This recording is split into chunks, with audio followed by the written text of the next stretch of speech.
안녕하세요. 돈셰프의 최병문입니다. 이번 주제는 이제 새해가 되다 보니까 해가 바뀌면 항상 이렇게 변경되는 사항들이 좀 있고요. 또 최신 어떤 기사로 한번 풀어보는 재무설계 동향 이런 주제를 한번 다뤄보도록 하겠습니다. 임미열 전문가님 수고해 주시겠습니다. 안녕하세요. 예, 안녕하십니까? 네. 이제 해가 바뀌었습니다. 그리고 작년 이제 2024년 세계 증시 상승률 순위로 보는 투자 생태계 이런 주제로 이제 먼저 좀 말씀을 좀 해주십시오. 네, 먼저 한국 재무 설계를 사랑하는 구독자 여러분, 임미열 CFP입니다. 2025년 엄청난 변화와 불확실한 투자 환경에서 건강을 잘 챙기시면서 현명한 투자와 자산 관리를 이루어 나가시기를 기원드리고 생애 자산 관리를 효율적으로 달성해가는 한 해가 되시기를 소망합니다. 우리 구독자분들이 많이 보셨던 영화 관상에서 배우 송강호가 마지막에 남긴 명대사를 되새겨보면서 재무와 투자 동향을 살펴보도록 하겠습니다.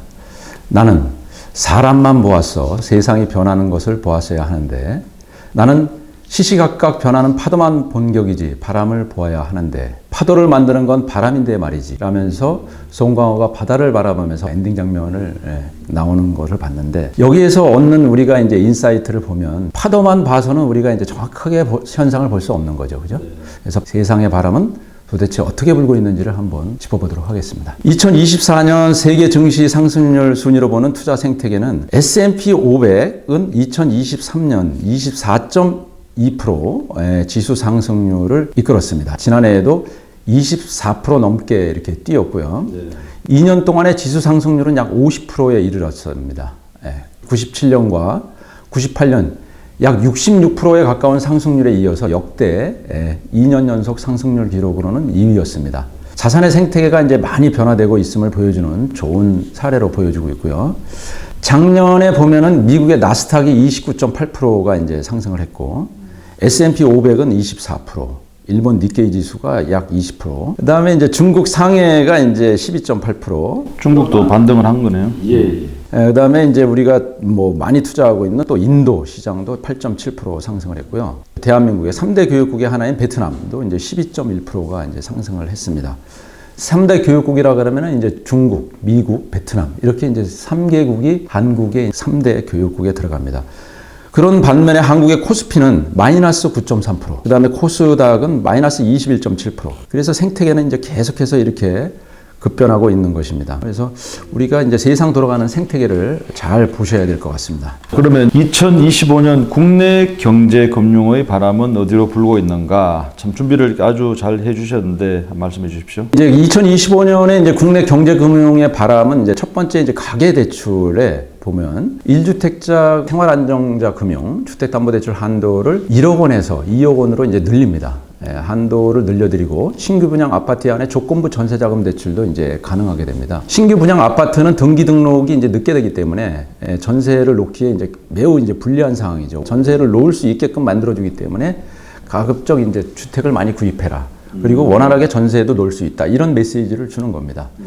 두 번째는 이제 IS 계좌, 인디비듀얼 세이빙 어카운트인데 전 금융권에서 이제 하나만 가입할 수 있는 1인 1계좌입니다. 이게. 그래서 규제를 폐지합니다. 1인 1계좌의 규제를 폐지하고 납입 한도와 비과세 한도는 이제 2배로 확대되는 거죠. 청년 자산 형성 확대를 위해서 이제 은행, 증권사 동시에 들을 수도 있고 계좌를 복수 가입을 허용하고 있습니다.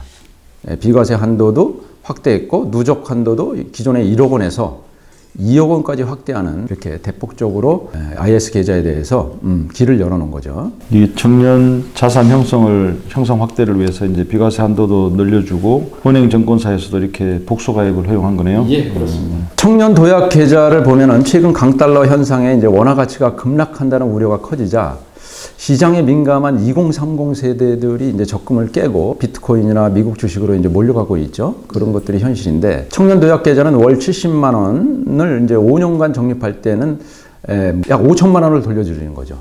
그래서 연이율이 약 9.5%, 신용도도 10.4점 혜택이 있고 무조건 청년 19세에서 34세 되시는 분들은 우리가 재테크를 위해서는 반드시 가입해야 되는 그런 겁니다. 그래서 청년 도약 계좌도 많이 가입을 필요하고 그 다음에 이제 IMF 2025년도 경제 성장률 전망을 보면 미국이 이제 세계 최대의 시장이죠. 미국이 2.2%, 중국은 4.5%, 유로존이 약 1.2%, 일본이 1.1%, 영국은 1.5, 인도가 한 6.5% 정도. 이렇게 이제 경제 성장률을 전망하고 있는데 한국은 1.8%입니다. 전망률이. 작년 7월 정부가 예상했던 2.2%보다 0.4%포인트나 낮고 세계 경제 성장률 전망치 3.2%에는 한참 못 미치는 이런 상황이 경제 성장률 전망이 되고 있는 거죠. 저성장 시대가 이제 전 세계적으로 온 건데 한국이 1.8%참 걱정이 되고 네, 심지어는 1.8%도 뭐 못 미칠 수 있다. 그런 전망도 있습니다. 그래서 상당히 우려가 되고 정신을 초집중해야 되는 그런 시점이 아닌가 이렇게 싶습니다.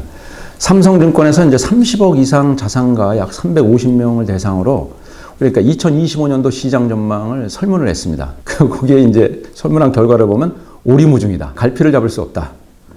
그런 해답이 이제 대다수였고요.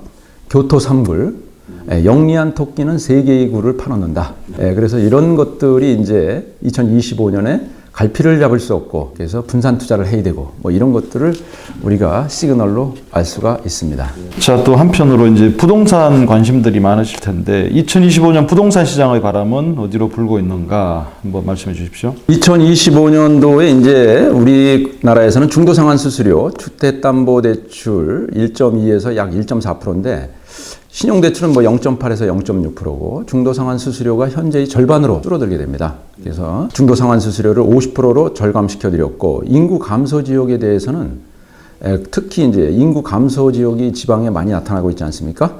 공시가 4억 이하의 주택을 취득할 시에는 1주택자로 간주합니다. 2주택자로 간주 안 하고 그래서 1주택자로 간주하기 때문에 주택을 더 사라. 인구 감소 지역에 이런 메시지를 주는 거고요. 거기에 양도소득세는 12억 원까지 비과세입니다. 그러니까 인구 감소 지역에서는 주택을 4억 이하의 주택에 대해서는 그냥 마음껏 사라. 그런 메시지를 주시고 계신 거죠. 그 다음에 이제 신생아 특례 대출인데 부부 합산 연소득 기준이 1억 3천만 원에서 2억 5천만 원으로 이제 상향됐습니다. 그래서 뭐 대다수가 다 이제 신생아 특례 대출을 받을 수 있다는 거죠. 그래서 추가 출산 시에는 금리 우대폭이 0.4%포인트로 확대를 해주게 됩니다. 물론 주택가액은 9억 이하고 대출은 5억 이하에 대해서 이제 적용을 해드리는데 이것도 마찬가지죠. 부동산 활성화를 위해서 합산소득을 확대했다. 그거는 결국에는 대출을 더 많이 받아라. 그런 얘기겠죠. 그죠? 재건축 규제 완화도 기간이 최대 이제 3년간 단축이 이제 예상됩니다. 그래서 공급 확대와 주택시장 활성화에 기여하는데 보통 재건축을 하게 되면 10년에서 13년이 걸립니다. 10년에서 13년이 걸리는데 3년 단축하니까 7년에서 10년 정도로 이렇게 좀 빨라지는 거죠. 그 다음에 이제 청년주택 대출 관련해서는 분양가의 80%까지 대출해주겠다. 금리는 최저 2.2%다. 그래서 상당히 이제 뭐 80%까지면 뭐 거의 다 대출을 해주는 거고 대상은 만 19세에서 34세 이하, 연소득은 뭐 7천만 원 이하, 부부 합산은 뭐 1억 이하에서 이렇게 대출을 확대한다. 그런 얘기겠죠. 최근에 그 지자체별로 이 청년 정책들이 활성화되는데 청년 주택도 그 중에 이제 하나야 되겠네요. 청년 주택이라든가 출산이라든가 이런 거에 포커스를 맞춰가지고 대출도 확대해주고 금리도 우대해주고 여러 가지 혜택을 드리는 거죠. 12월에 주택시장을 보니까 수도권 지역은 매매가격 상승폭이 축소되면서 거래가 감소세가 지속되며 시장이 빠르게 위축되고 있습니다. 그래서 특히 그동안 가격 상승세를 주도한 서울의 주택 매매 거래량이 크게 감소하고 있습니다. 11월 대비해서는 한 19.2% 정도 감소했고요. 요것은 그 12월 KB주택시장 리뷰를 참고했습니다. 그다음에 이제 주요 아파트 매매 가격도 최근 3개월간 상승폭이 크게 축소되고 있습니다. KB 선도 아파트 지수 50지수라고 있는데 8월에 2.46%였었는데 11월에 0.63%로 이제 이렇게 감소됐습니다. KB 선도 아파트 지수 50지수는 어떤 거냐면 시가총액 상위 50개 아파트 단지를 지수를 낸 겁니다. 그래서 그 아파트 단지가 가격이 예를 들어서 많이 떨어지고 있다라면은 전체적으로 높은 가격의 시가총액이 높은 가격의 아파트들이 가격이 떨어지니까 그 주변으로 이제 확산되는 거죠. 이렇게 쓱 확산되면서 그러면은 서울 강남 서초 송파에 많이 몰려 있는 시가총액 상위 50개의 단지가 하락하고 있으니 그 주변부로 확산되겠네. 그 주변부 확산이 저 지방으로 확산되겠네. 이런 시그널을 주고 있는 겁니다. 그래서 2024년 9월부터 시행한 이제 스트레스 총부채 원리금 상환 비율 DSR 2단계 조치 이후에 2024년 9월부터 이제 DSR 2단계가 이제 조치가 됐는데 넉 달, 9월에서 12월 동안 서울 아파트 거래량이 직전 4개월보다 절반으로 감소한 것으로 나타났습니다. 이 얘기는 결국에 스트레스 DSR은 대출 상환 능력을 심사할 때 가상금리를 더 내라.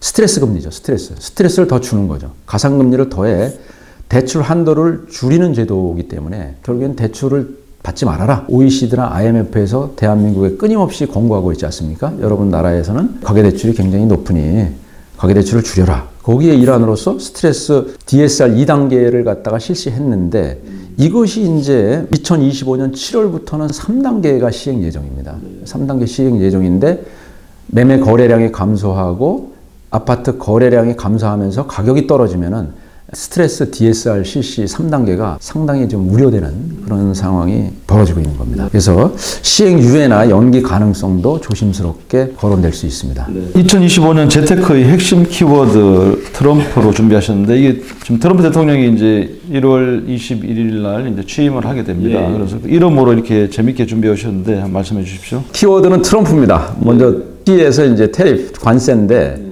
관세를 이용해서 다른 나라를 압박하면서 수혜는 미국 기업이 받고 반대로 중국이나 중국 의존도가 높은 기업에 대해서는 보수적으로 접근하는 것이 이제 바람직한 거죠. 그래서 미국은 글로벌 밸류 체인을 중국에서 빼서 인도로 가져간 겁니다. 그래서 앞으로는 이제 인도의 성장세가 두드러질 것 같고요. 중국은 급격하게 이제 위축되는 그런 상황이 벌어질 것 같습니다.